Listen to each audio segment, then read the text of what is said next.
you everyone for joining the second in our Unlocking the Influence webinar series, Navigating Your Professional Career. Now, it's a slightly dramatic title, but for anyone who's found their way onto this who hasn't read the blurb, the point of this series is to talk with senior industry leaders and find out about their career journeys through the industry. No two career journeys are the same, and we very much want to find out about what took leaders to the top, hopefully with some tips and advice along the way. So we're setting a bit of a precedent now for interviewing BPF presidents. Today, it's a pleasure to be joined by Jessica Hardman, CEO and founder of Arboria Capital, which no doubt we'll come on to later.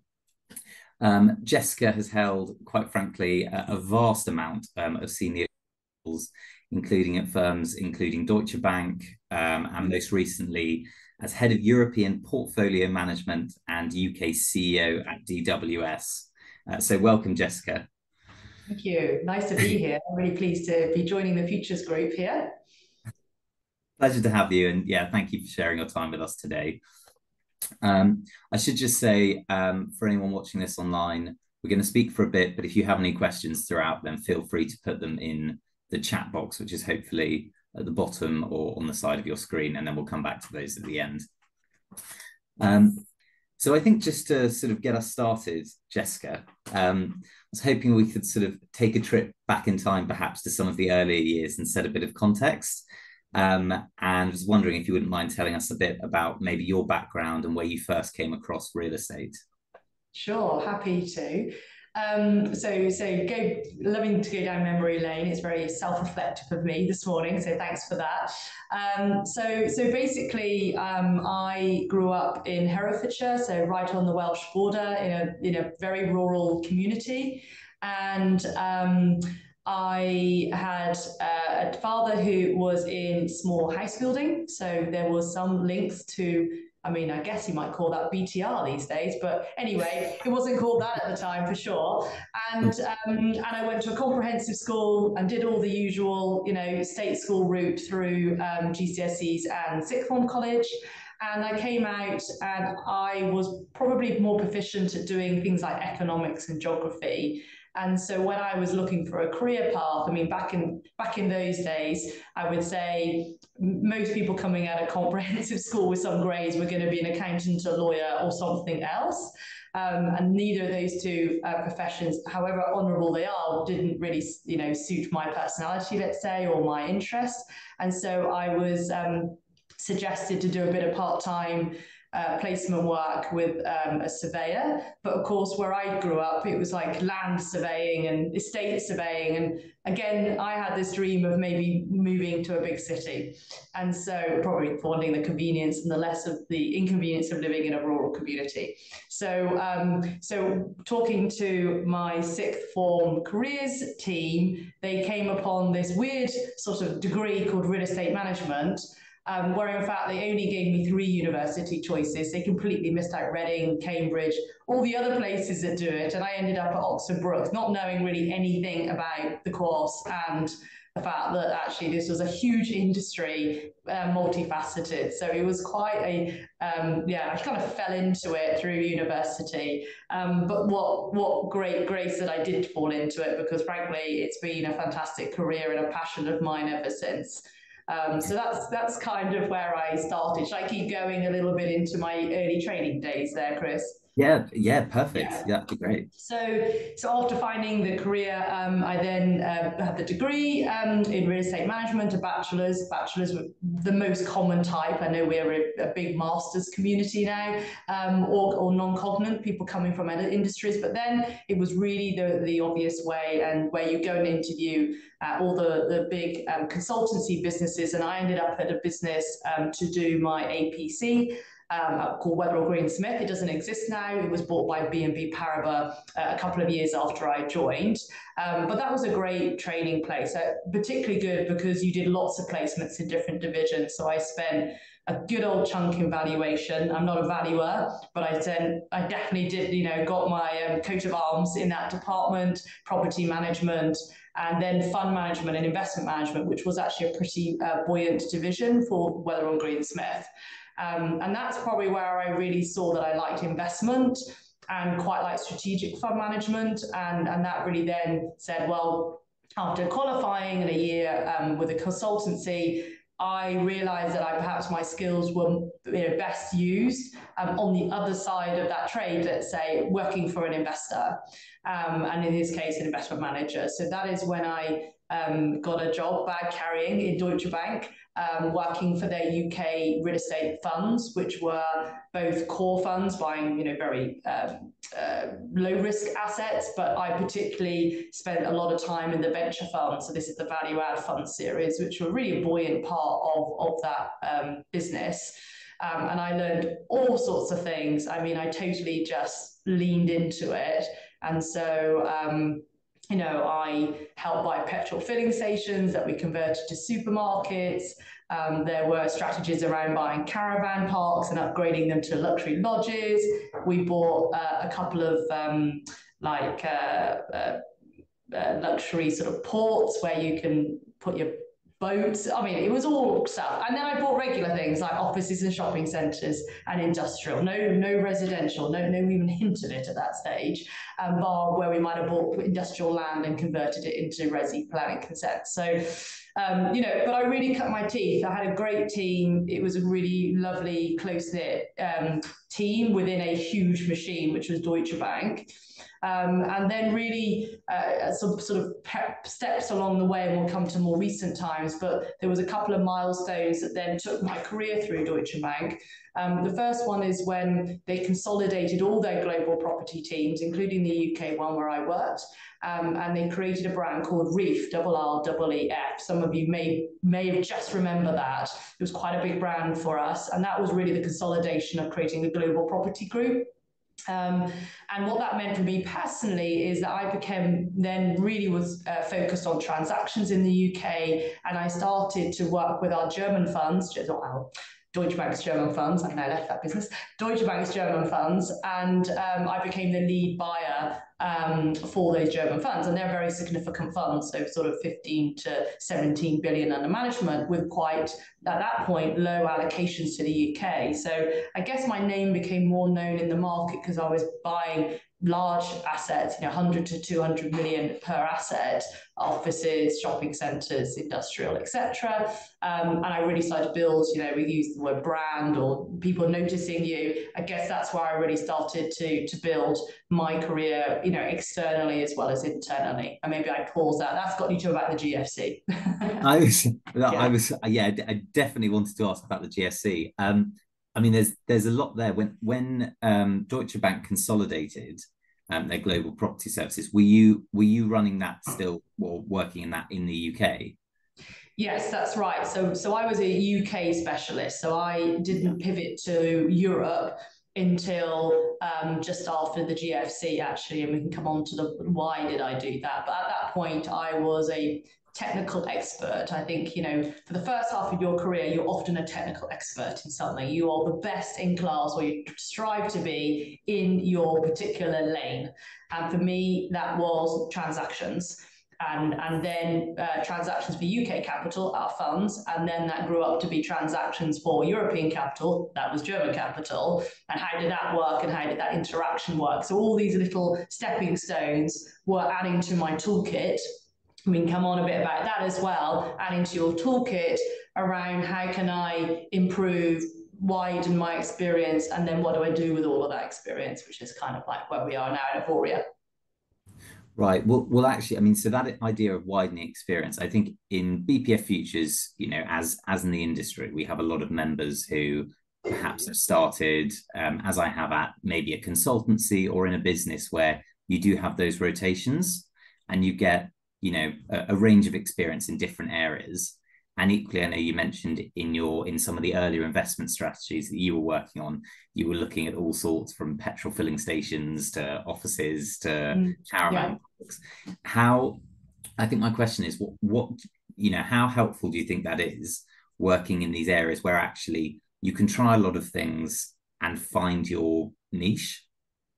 Yeah, I think it's really important. So certainly if you're doing the rotation within an agency, try and, I mean, sometimes you follow what they put in front of you. I appreciate that, they've got to fill bodies within these departments, but trying to get a diverse range. So I did valuation, retail leasing, and then sort of fund investment management, let's say. Those are the three things, all really important parts of the industry, but one was more transactions led, one was valuations, much more attention to detail, more analytical, and then one was more strategy, let's say strategy and more looking at the investment case. And they're all interlinked. And I think that really, I totally benefited from that. And I'm no doubt that probably helped me get my job in Deutsche Bank, to be honest. They saw a junior person that had tried a few things, and were able to talk a little bit broader about the industry and what she saw.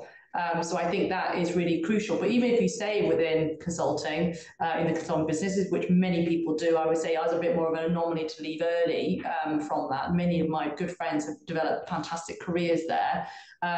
You then got to work out where does your passion lie? Which bit of that value chain did you most enjoy? And try and think a couple of steps ahead. So I've always thought 2 or 3 steps ahead. Like, if I do this now, what is it going to lead to? What is my goal here? And I don't have a 10-year goal. I mean, I love to say, I want to fly to the moon and I'm going to work towards that in 10 years' time. But that's not how I work. I think I work definitely what's going to happen in the next 1 or 2 years and try and navigate that. And am I passionate about it? If I'm not passionate about something, I don't do so well at it.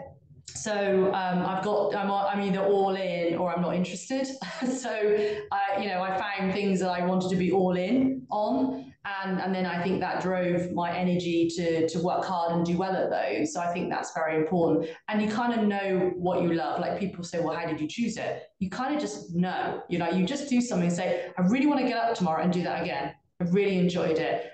And that doesn't mean you don't have really rough days where you've been thrown in the deep end and you don't know really what you're doing, you're absolutely fluffing it or faking it or whatever we all do, because we all do it. But the following day, when it feels better again, you say, I still love that job. I love that project. That is something that I could really make my own. And I think that's something to start to be self-aware about as soon as you can, because then it really does help you develop, I think, a positive career and a positive attitude. Right. That's very reassuring to know, because I certainly feel like that an awful lot of the time. But I think one of the big messages I'm getting here is that passion is very important to success. Seems to be one of the key things that you found. Certainly, looking back at that point, I'm sure has carried on. Out of interest, how did you find the move from a surveying firm to then Deutsche Bank, which, obviously you were a bit more specialized, working more on transactions, but is more of a kind of finance background business? Yeah, I think in the first, I'm going to try and remember back a bit, but I was daunted by the step up in the financial analytics. So I had done valuation, I had used Argus, so that was obviously still is a major tool within the valuation community. But really, when you go into a funds group, or in this case, an investment bank with a funds group, everything's run on Excel. Now, I think more people come out of their university courses or from training with consultancies with a better grasp of Excel. But really, 20 years ago, the surveying courses didn't prepare you for that. And Argus, it's a great interface to put in your numbers, what was happening behind the scenes, what was actually the calculation. I actually trained with the Paris table book. Gosh, I'm not that old, but it feels like that analogy makes me feel like I'm ancient. So I think it's really, for me, was adjusting to the fact that more work should be done in Excel. I wasn't an Excel proficient, so how do I quietly do that? Find some nice people, find a course, and try to just tool up again, really. So I think that was the biggest transition, but also the way people thought about investment. So, you're working with third-party capital, global pension funds and insurance groups, extremely sophisticated investors, almost as knowledgeable as you are, and you'll need to interact with them. So I think it was just a step up in terms of the level of detail, the strategic thinking, and the maths involved. And I had to really sort of get my head down and really, teach myself and get stronger at those points. And I really worked hard in the first couple of years, but I did feel out of my depth. I did feel like, was my maths strong enough? Was I intelligent enough to do this? All of those things ran through my mind, because I think when you jump into something new and you're young, there's a lot of things going on in your brain, and there's probably quite a lot of self-doubt. And so I had to work through those, but I'm glad I stuck with it. And and then it became easier, because there is always it's formulaic, what my job was to do, what my weeks look like. It became more comfortable the more I did it, like learning a new hobby sort of thing. Yeah. Right. Well, funny that you say it gets easier, because actually, one of the things I was going to ask about is I noticed, from casually looking at your LinkedIn profile, that you were at Deutsche Bank during the GFC. So you settled in, you were very specialised in the transactions area, and then kind of what happened, and what did you Yes. sort of learn from that? Yeah, well, I kept my job, so like tick for me, because there was, it was a really significant period. In anyone's career that went through that, that was probably the bleakest time for the industry. I know we've had 2 years now of downturn in the market, but it was nothing like the GFC, because it was just like a wall of financial despair hitting the sector, hitting everything you looked at, and all your colleagues and friends were involved, and the sector was having a real problem. So for me personally, so I was happily bumbling along, running transactions, doing great deals, and then suddenly, because of the GFC, the German funds that I particularly was working with, they really dried up. They didn't have fresh equity to invest in new acquisitions, so they hibernated really for a couple of years whilst the GFC was unraveling. And so for me, I was kind of like, what do I now do? So there's always work to be done in any of these big fund houses to do with asset management, disposals. That wasn't where my passion lay. I wasn't really so interested in doing that, but I would have done it to keep my job, of course. But I also saw the opportunity that, of course, pricing was extremely depressed, and so the prime London offices I used to buy were now 30, 40, 50% cheaper than they were a year or two before. And so what can we do with that? And so me and my small team had two other people working in transactions with me in the UK at the time. I developed a connection with a colleague in Deutsche Bank in Asia, who actually was more like an equities trader, nothing to do with real estate. But someone put me in touch. He said we would get on with each other, so you should have a chat. But he was a great guy, because he had a lot of links to the big sovereign investors that Deutsche Bank was doing equity trades for in Asia. And so I said, well, look, I've got this bag of really cheap real estate in London. Is that of interest? And this was a great time, because this was the start of when big Asian sovereigns were only exposed and only bought domestic real estate. So the Malaysian government had only bought Malaysian real estate. The Samsung, which was one of my clients, only bought in Korea, etc., etc. I can name 3 or 4 names that I worked with. And they had started to go, well, to diversify, we need to be buying real estate overseas, and we're going to start that operation.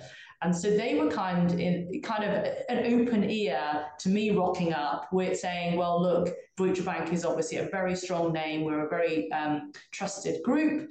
We can help you, advise you, and manage this real estate for you. And you should buy now. The window of opportunity is incredible for you if you have equity available. And so that was the plan, really. I then set up the international separate account business. Deutsche Bank didn't have this previously within its real estate department. And it was an incredible ride. We went from 0 to 3 billion under management in about 2.5 years. So this is buying very large. So we bought assets from 100 to 400 million per asset, big trophy offices in London. And with that, I really built up a network with Asian investors. And I think there was almost, and I became managing director at the time after I'd done this, because I think it was like, who is this woman with her tiny team, a band of merry men, who's suddenly in the GFC actually making us money? And I think that, and it was, there was luck, there was, a good fortune of meeting someone, but there was also tenacity. And because I wanted to follow my passion, I had to create a new department to allow me to do that. But that was a great, that was almost a highlight of my career. And I look back now and think sometimes, how did I do that? But at the time, I was just totally razor focused on, this is an opening, I've got to go and get it. And a lot of those clients are still, as I was leading DWS, still, my clients a decade later. So I also made some really great friends who also went through that with me, but on the client side. Yeah. Oh, that's lovely. And I mean, also you say, how did you do it? But again, if you're passionate about what you do, then, looking for the opportunities in an almost impossible situation, I guess, is Yes, part of it. I mean, absolutely. you refer to the fact as well that, over the last couple of years, we've had a slight downturn and the markets have been quite difficult. And I think for me, and I think, a number of other futures members, I joined real estate in general during COVID. And so this is Mm-hmm. kind of all I've known, but I don't have the historic experience of actually working in other ups and downs. How does the GFC sort of compare? Can you compare Yeah. them? Yeah, I think the main difference, and if you're new into the industry since the GFC and you've just gone through the last 24 months, that feels very unsettling, and I totally understand that. So there's definitely, you shouldn't feel less like, oh, what's going on? What does it mean about my future? What does it mean about the company I work for? Because when you're in it, it's very hard to draw parallels, and you've not gone through it before. So the benefit I've had the GFC, I wouldn't like to say the GFC is a benefit because it wasn't for many people, but I guess it gave me a bit of maturity as to cycles play in and out, and we just need to try and position ourselves through those cycles. I mean, that's why we made big profits. It's also why valuation is loss, and we need to try and mitigate the risks of that. Talking in fund manager talk, that's how we think about it. But I think the difference really was the GFC. The main contributor to the GFC was basically a crackpot financial system, over levered, complex layering of real estate mortgages in the UK, in the US. Many different financial tools that were used and misunderstood as to what the the causation of how it could unravel financial markets. And so, and no one saw that coming. I mean, a couple of really smart people absolutely predicted it, but no one saw that coming. No one saw it, So everyone took last trades just before the GFC happened. Whereas the most recent downturn, was a little bit more predictable. I don't know in terms of when it was, but in terms of we had gone into a super low interest rate environment, and in continental Europe, it was actually a minus something interest rate environment. Effectively, governments were giving money away for free. And that really was a consequence of the amount of capital easing that had happened since the GFC. So, GFC, how do we save the markets? The government pumps more and more money in to make you all feel richer. So you spend more money, and then the wheel of consumerism drives our economy and our manufacturing, etc. But if you keep giving people free money, then it eventually suppresses pricing, and we move into then a high inflation environment, which is what happened, which kick-started. And the Ukraine war was kind of like the point, but it would have happened anyway. I think that's when people just suddenly said, hang on, I'm risk off. Let me look at what my financial makeup is. Oh, actually, if interest rates go up, I don't think I could afford that anymore because I'm used to 0% interest rates. So lots of these things I think would have played out. And then the COVID bit just before that is kind of confusing. What was the influence of COVID? I mean, of course, in real estate, we see the influence being, where do we work? Do we work from home or in the office? How productive are we? But broadly, it sent e-commerce to be nearly the number one way we shop now, certainly in the UK and to a lesser extent in Europe. And what does that mean for manufacturing? What does that mean for global relationships where we bring goods from many other countries? I think that was playing out through COVID, and then that kind of got accentuated with the recent financial downturn as well. So it's hard. I think someone will write a great book in 10 or 15 years' time looking back at how those two big events, global events, were interconnected. But at the moment, it's quite hard to see where was the stepping stones to lead to the downturn, but I think the downturn would have come anyway. Right. Interesting. I mean, I could sit here and talk to you about the market forever. So I might Yeah. just taking a step Yeah. back slightly. I mean, particularly when, during your time at Deutsche Bank and you're working, I think it's fair to say in an area of real estate that is very high intensity, in terms of the kind of time and the pressure that can be Yeah. put on people in short spaces of time. At that sort of stage in your career, how did you find kind of the balance of professional and personal goals? Um, and yeah, because I'm imagining that may have been a bit of a challenge at the same time. And you mentioned sort of having those 1 and 2 year plans rather than like a 20-year vision of I need to be there. Yeah. So were those more kind of professional oriented, and it's, I want to get a promotion, or I want to do this, or was it kind of more like, expand my skills in Yeah. this area? Yeah, I mean, I was very driven in my 20s and 30s. So I would work hard, I would work late. Um, there was a culture of that, I think, within that organization. So if probably real estate didn't work as hard as the investment bankers did, and the ones on the actual trading desk worked even harder. There was that sort of culture of which team were you? Frankly, everyone worked hard, and that's not always good for you either, because you then become quite one-dimensional. It's you and the job and a pizza at 10 o'clock at night. Well, that's not fun either.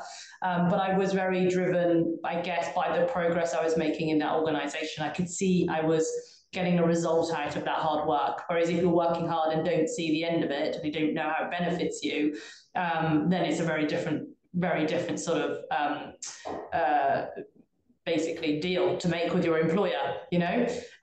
So I think that was the case. Obviously, I have 2 kids, so where do they come in this career?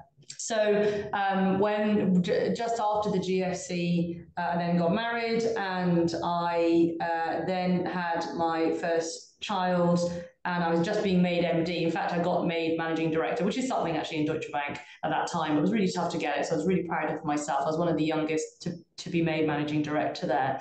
And I got awarded the managing director when I was on my first maternity leave, actually, which I know we hope all employers do that, but I think hats off to Deutsche Bank at that time and the team, the senior executives around me, to have recognised that when I was not even in the office, to be seen, to lobby for it.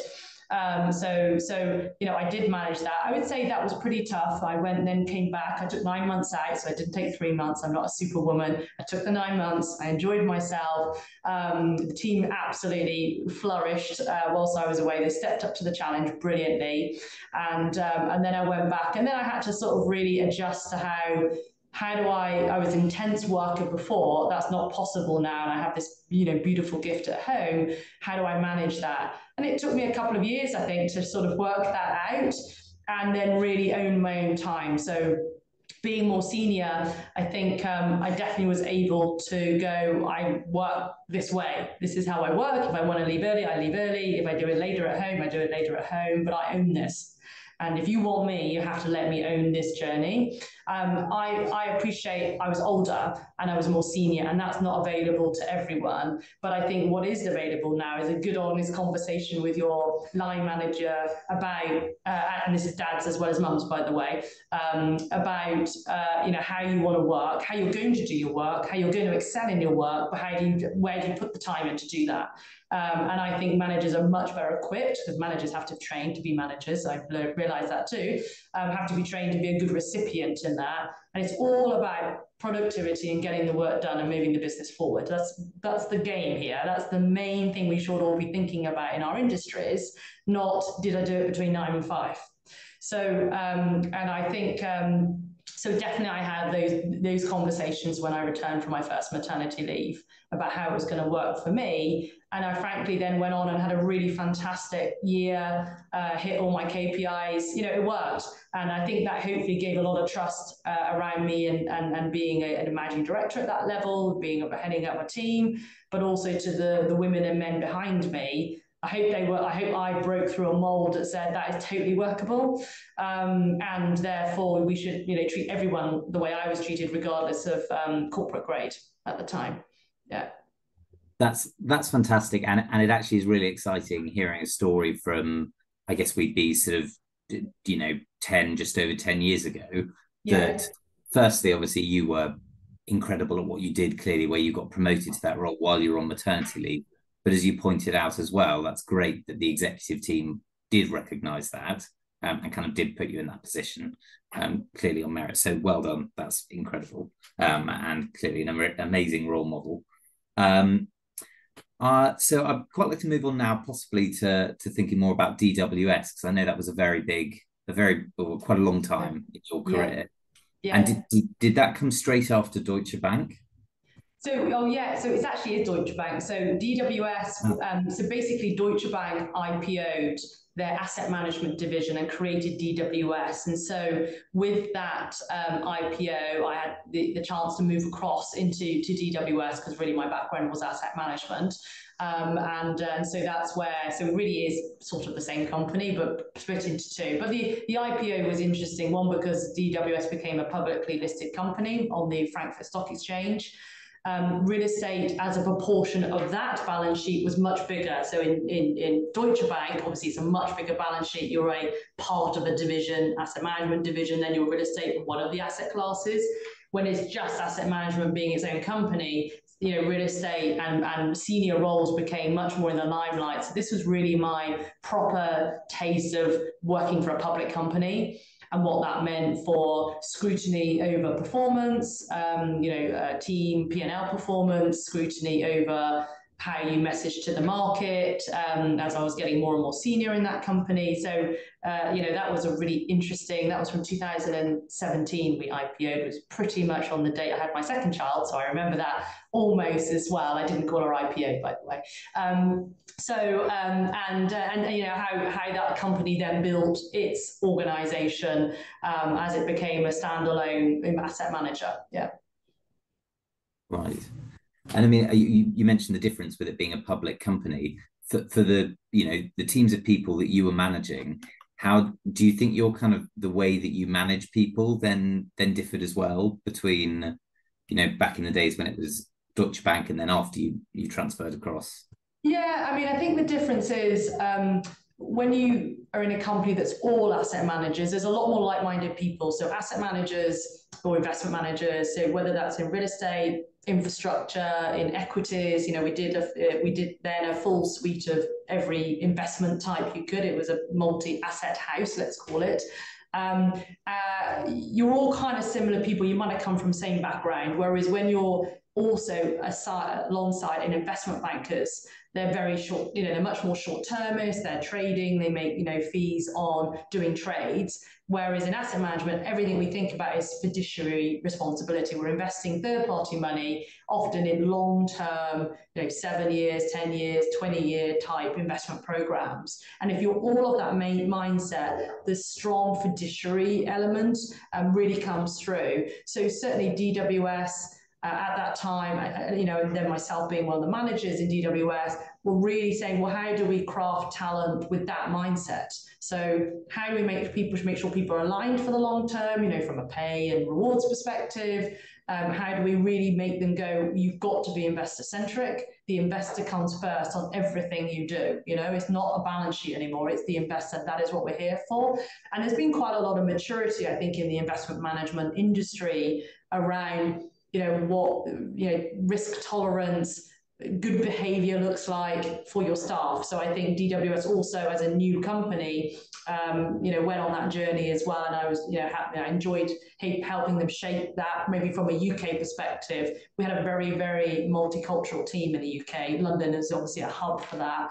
And so, again, there's an extra layer of consideration how you motivate a multicultural team based in one of the largest global financial markets in the world. How do you attract talent? How do you retain talent?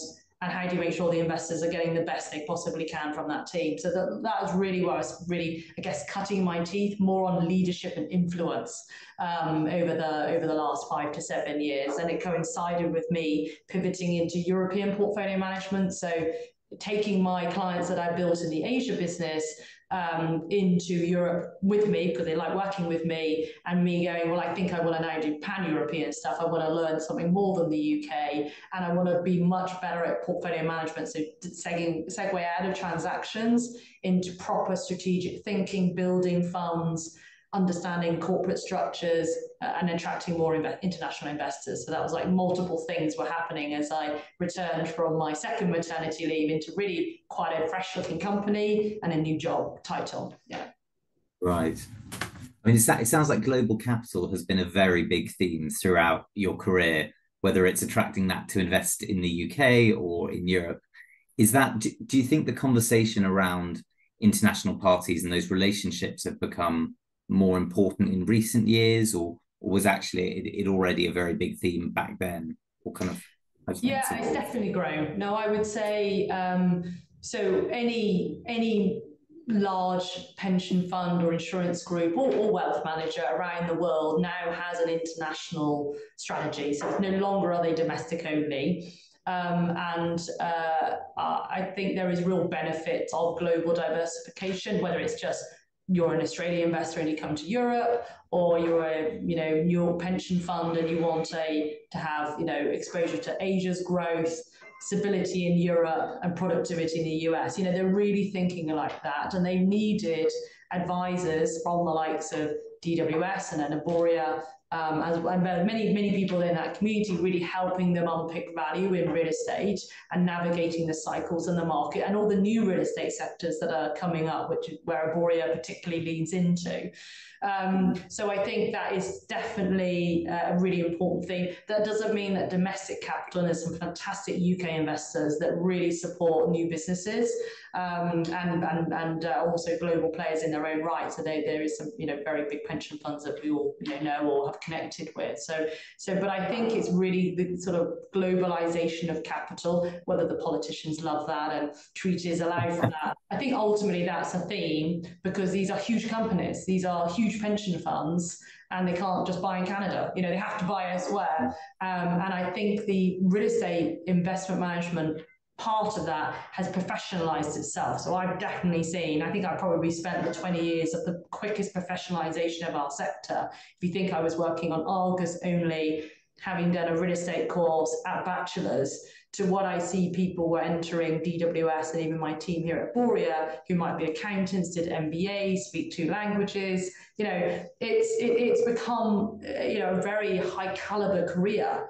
And I think that's really, really good. I mean, we've got to all work harder for it, but I also think that's really led to people having confidence in real estate as an asset class to invest, because it looks more like a financial tool than ever before. Right.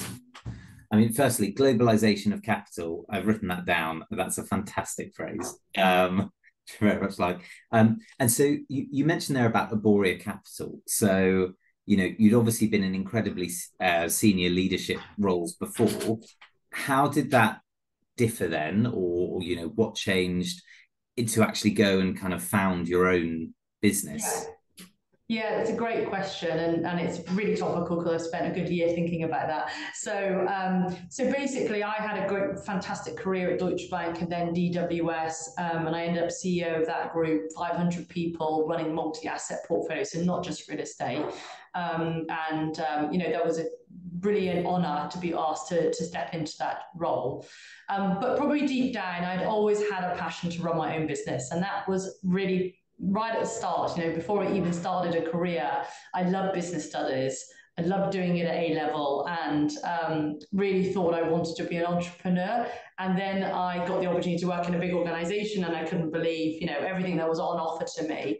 But I think I returned back to that passion over the last few years. Obviously, we had, COVID, and then we had the market's not performing so well, so not a great time to be launching a business. But I knew that was in me, and really, I had built all these skills and these people connections, and what do I want to do with it? Do I want to continue up the corporate ladder, which is absolutely a route that was there and very interesting for some people, or do I package all those skills and start something new and small and try a different method into this sector? And again, passion led me probably to, as I said, to Arboria Capital.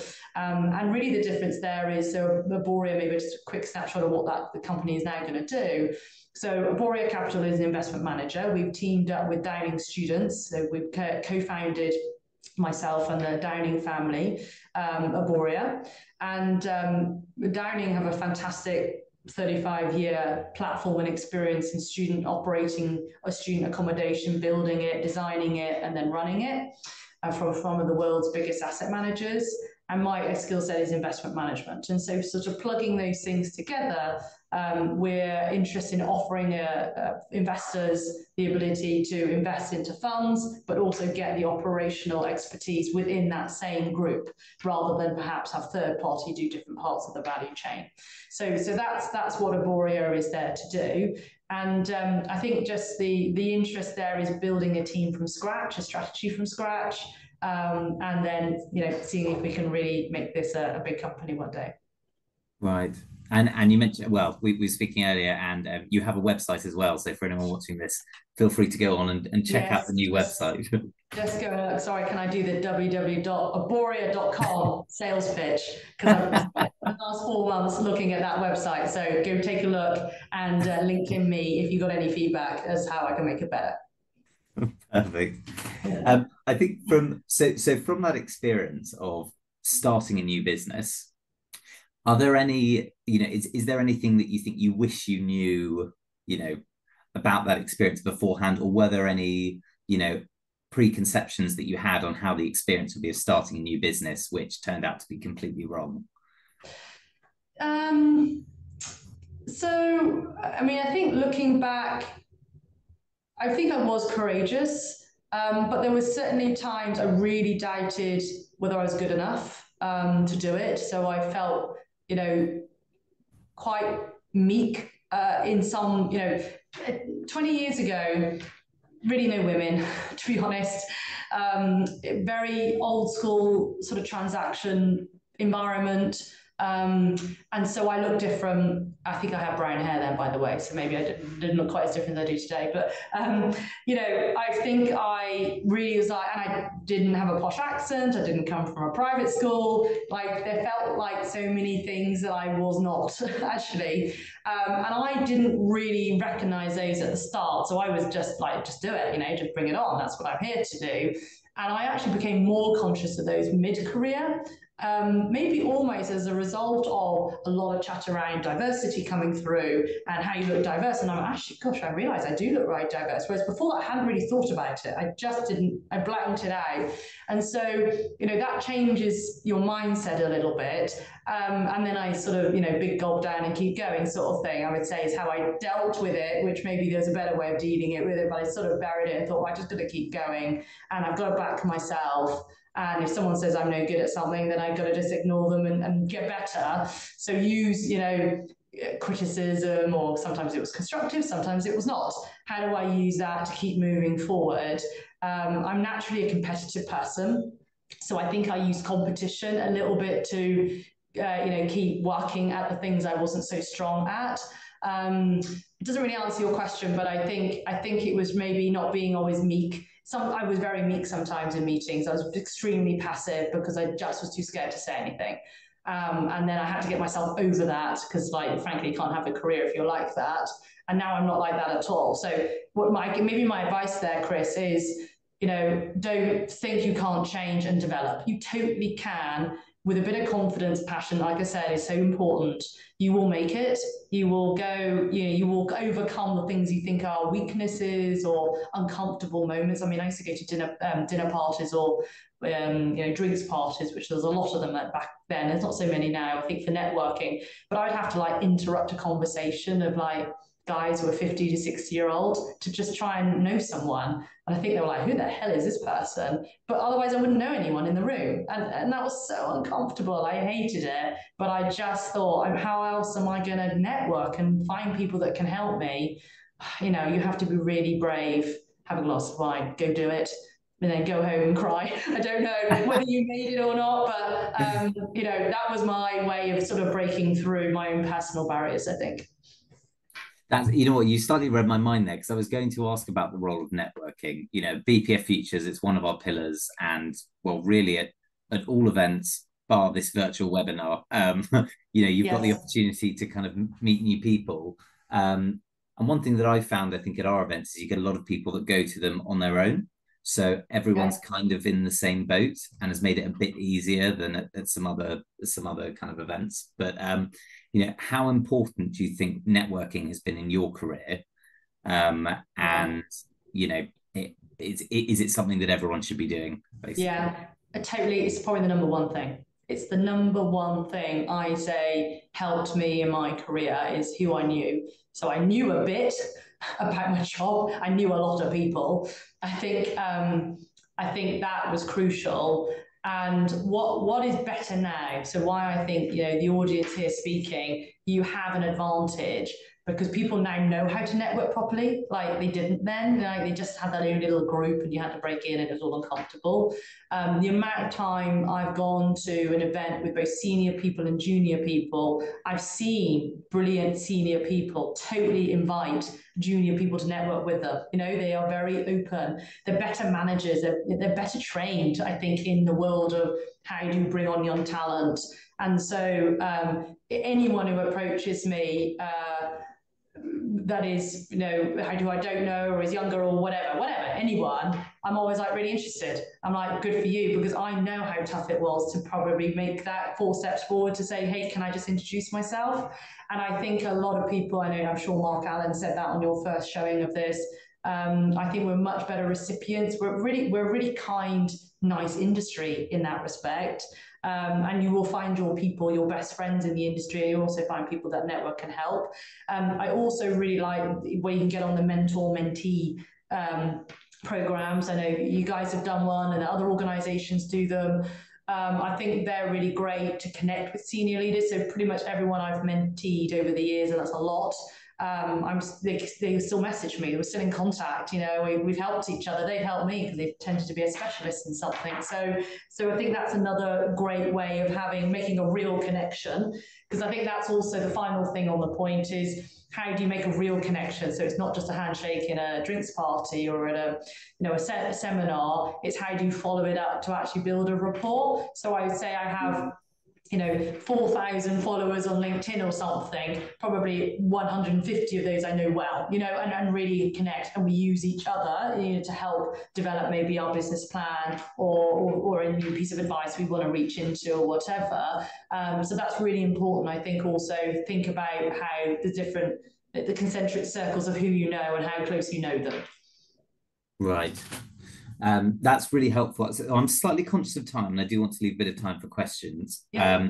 I think we've sort of touched on this in parts, but I think as one kind of final, closing question, I was wondering if you could kind of give us, what you think is, your advice to someone who's maybe looking to be a successful CEO in the real estate industry. Okay, right. That's a big question, and not Yes. everyone wants to be a CEO, and that's okay You know, also.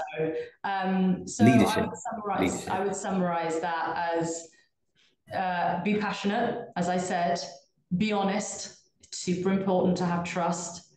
Fail fast, make mistakes, learn from them, and always keep moving forward. That's brilliant. That's brilliant. And actually, I feel like we're kind of building this up each time. I feel like that's quite different as well from Mark's advice last time.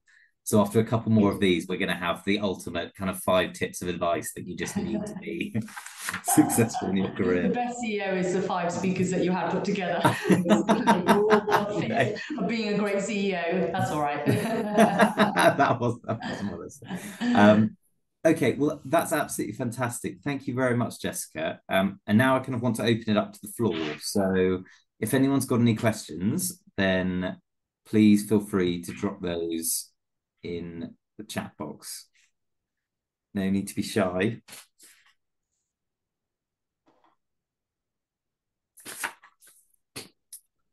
Silence.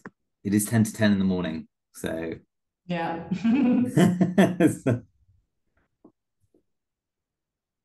Or maybe I answered everything. That would be very efficient of me, and I I am well trained to speak and present within 1 hour. So Very good and get it speaker. all in there. That's what you do when you present to investors. So that would be me doing well.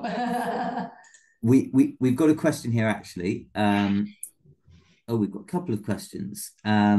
Okay, so firstly, how difficult was it to find a work-life balance?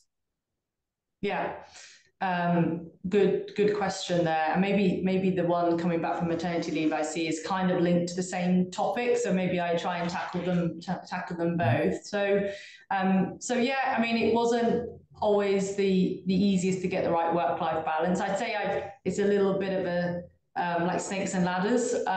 Sometimes you think you're climbing and doing really well, and other times you're like, God, I haven't done any exercise for 3 weeks, and why is that?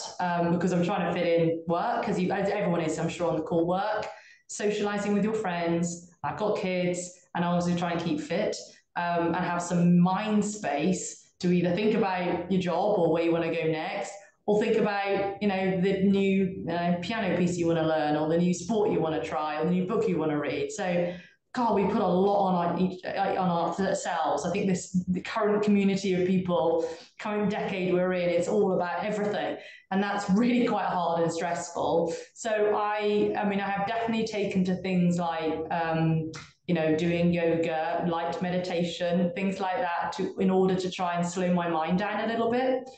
Because if you have a very quick, energetic mind, you might miss the obvious in risk. So you've got to take your time. So I definitely try and do more of that and do things that are wildly different to my day job. So I like playing the piano. I'm no good at it, by the way, but I like playing it because it's a different mindset.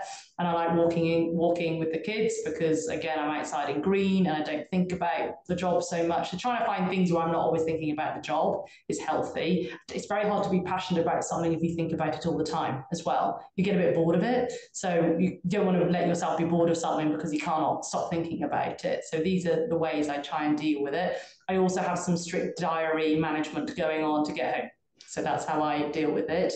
And then coming back from maternity leave, like I said, I think before, having an honest conversation about what I think will work for me in my home life with my managers at the time. Telling them how I'm going to bring it on, how I'm excited to return, but it needs to look a little different than before I had children. I think that was a crucial breakthrough, and I'm really glad I did that. I was very nervous about doing it on the first maternity leave in that sort of culture, but I'm really glad I did because actually it was received really well and it wasn't as scary as I thought. I also was sponsored to have a couple of maternity coaching sessions. So if people have that offer within their firms, or possibly could ask your employer to give you a couple of sessions with a return to work maternity coach, found that really useful just to set the scene. Brilliant. Oh, and then we've got one other one here about the role of mentors and coaches in your career. How have you found them, and how have they helped you? Yeah, I mean, I've been asked that before, actually. It's a really, really good question because I feel, again, there's been a bit of professionalization happened with mentor and mentee programs. Like, they got a lot better and they give you more tools and more guidance as to how to get the best out of those relationships. But in my early career, I don't think it was as prevalent. And the coaches I had, rather than mentors, I probably wasn't aware at the time they were my coaches. They might have been, my direct line manager. I've had a couple of fantastic line managers that really helped me, or people, in the outer circle of working within the company, the teams I worked with, who looked in and said, "Hey, Jess, do you know you're doing that, or have you ever thought of?" And now I look back going, God, that was really good advice, but they weren't sort of designated coaches at the time. So I think now, if I was restarting my career now, the access to those mentor programs are so much better and organized, and you get to meet senior leaders and really pick their brains as to how they went on their journey. And I really hope, for the people on the line now, I hope unpicked, like, it's been a bit like a coaching session as to how I did it. That's kind of how I always want to come across and be totally honest with my experience. So I would absolutely lean into that, but I don't have a great 20-year mentor mentee story to give you. I think that's now on your plate to be offered to you, not necessarily was on mine. But great question. Yeah, and yeah, go ahead, Chris. And I was going to say, and the BPF, of course, have a mentoring program as well. I know there's a couple of them out there. Yeah. But that is certainly open to everyone here. And who knows, you may get matched with Jessica, possibly next year. If you dare. Well, you've encouraged everyone to come up to you at networking sessions now, so I think you're gonna be getting a lot of Yes. approaches. Yes, I know. Well, as long as I have a glass of champagne in my hand, I'll be totally happy with that. I think that's all questions in the chat. I think as a final thing, I know we had kind of a lot of ground to cover today, and we haven't spoken much about the BPF. So I think as a kind Yes. of final question, I was wondering if you could tell us a bit about what you're looking forward to over the next year as President Supreme of the BPF. Yes. Oh gosh, president is totally enough title. I don't need the supreme in there. It always feels very responsible. I mean, one, I'm totally honoured to represent the industry and be president of the BPF. Number one, absolutely, it's an honour.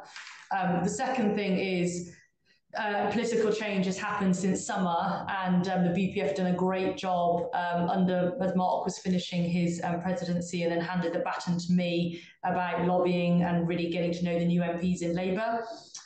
Because they are a real driving force. I went to the Labour conference. It's not an ocean I swim in very often, but it was my first time. I went and met a lot of the new MPs, and they are really up for change. And of course, for our industry, that's like friction around planning, delivering more private partnerships, and building more housing, and making productivity within the UK.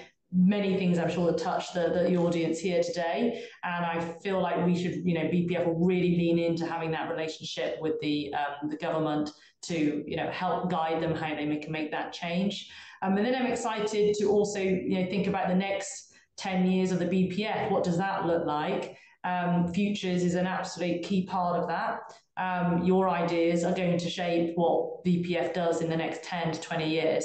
And so listening to more of your views, because I think now is a good time as we're climbing out of the next cycle. BPF needs to make changes and modernize as well. So I'm spending more time on that topic than probably any other.